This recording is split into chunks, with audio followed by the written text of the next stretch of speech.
अस्सलाम वालेकुम एवरीवन। आज हम देखेंगे कि हम किस तरह से HTML को यूज़ करके टेबल बना सकते हैं और उसके अंदर चेक बॉक्सेस और हमारे पास टेक्स्ट बॉक्सेस और लिस्ट रेडियो बटन्स ये किस तरह से लगते हैं। तो देखिए, सबसे पहले हमने HTML का टैग लगाया। उसके बाद आगे हम कुछ भी लिखेंगे जो हम अपनी आउटपुट स्क्रीन के ऊपर शो करना चाहते हैं। तो ये देखिए, हमारी आउटपुट स्क्रीन के ऊपर यहाँ पे टॉप पे हमारे पास इन द नेम ऑफ अल्लाह हमारे पास शो हो रहा है। नेक्स्ट हम यहाँ पे टेबल का टैग हमने स्टार्ट कर दिया, उसका बॉर्डर रख दिया 1 और विड्थ हमने 100% रख दिया।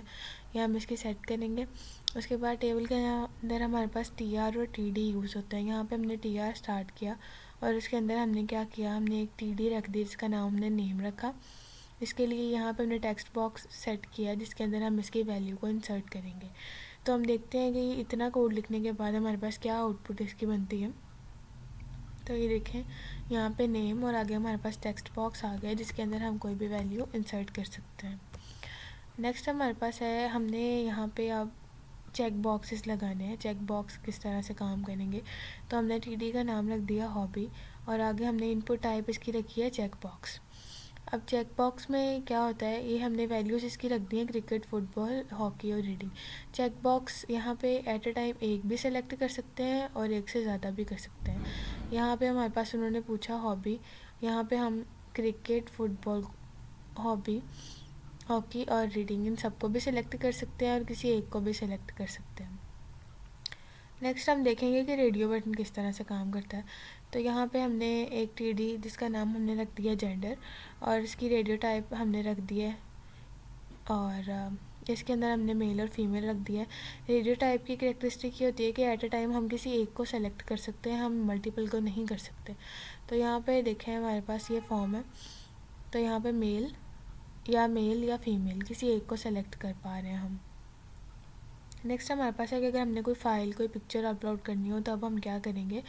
तो यहाँ पे हमने अपलोड पिक्चर का नाम रखा TD के अंदर और उसके बाद इनपुट टाइप रखी है फ़ाइल और नेम रखा माई फाइल। तो यहाँ पे हम क्या कर पाएंगे, हमने कोई फ़ाइल अगर अपलोड करनी है तो हम वो कर पाएंगे। जैसा कि स्क्रीन पे नज़र आ रहा है, यहाँ पे कोई फ़ाइल चूज़ नहीं की हुई। यहाँ पे हम चूज़ फाइल करेंगे तो यहाँ पे हमारे पास सरफेस खुल गया है, हम यहाँ से किसी को भी सिलेक्ट करके अपलोड कर सकते हैं। नेक्स्ट हमारे पास आ जाता है, यहाँ पे हमने क्या करना है, टेक्स्ट एरिया हमने यहाँ पे किया हुआ है सेट। एड्रेस के लिए हमें टेक्स्ट एरिया ज़्यादा चाहिए फॉर एग्जांपल, तो यहाँ पे हमने रोज़ 14 और कॉलम 17 रख दिए। तो ये किस तरह से वर्क करेगा, ये हमें उतना, जितना हम इसकी रोज़ और कॉलम्स को सेट करेंगे उतना हमें ये एरिया दे देगा। तो ये देखिए, हमारे पास एड्रेस के लिए इतना एरिया है, इसके अंदर हम अपनी मर्ज़ी से डाटा पुट कर सकते हैं जितना भी हम चाह रहे हो। नेक्स्ट हमारे पास है, हमने लिस्ट किस तरह से लगानी है। तो हमने TD सेट की है सिटी और नीचे हमने इसके अंदर लिस्ट लगा दी है।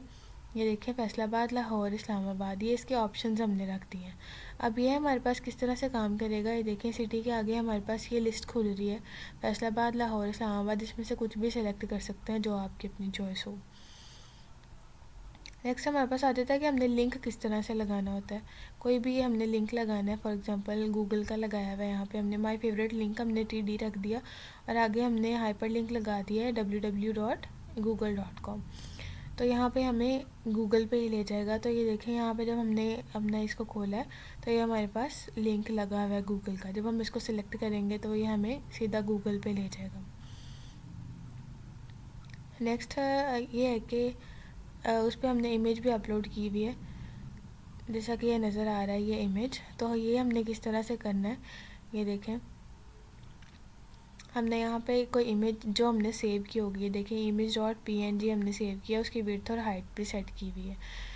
तो यहाँ पे हमें नज़र आ रहा है कि ये देखें, हमने डेस्कटॉप के ऊपर ये इमेज को सेव किया हुआ है, हमने इसका एड्रेस उसको वहाँ पे दिया हुआ है और ये देखें, ये इमेज हमारे पास इस तरह से आउटपुट के तौर पे शो हो रही है। यहाँ पे लास्ट हमारा काम है कि हमने ये बटन किस तरह से लगाना है। तो लास्ट पे ये देखें, हमने एक और TD सेट किया है जिसके अंदर इनपुट टाइप हमने बटन रखा है और उसकी वैल्यू में हमने क्लिक हेयर रखा है। इसके अंदर हम कुछ भी सेव, कुछ भी जो आप चाहते हैं, वट एवर यू वॉन्ट, यहाँ पे आप वो लिख सकते हैं। तो अब हम देखेंगे किस तरह से हमारे पास बटन शो हो रहा है। तो ये देखें, ये क्लिक हेयर हमारे पास बटन लग गया है। जब हमने अपना फॉर्म कंप्लीट कर लिया तो एंड पे हमने ये टेबल का टैग क्लोज़ कर दिया और HTML का भी टैग क्लोज़ कर दिया। Thank you.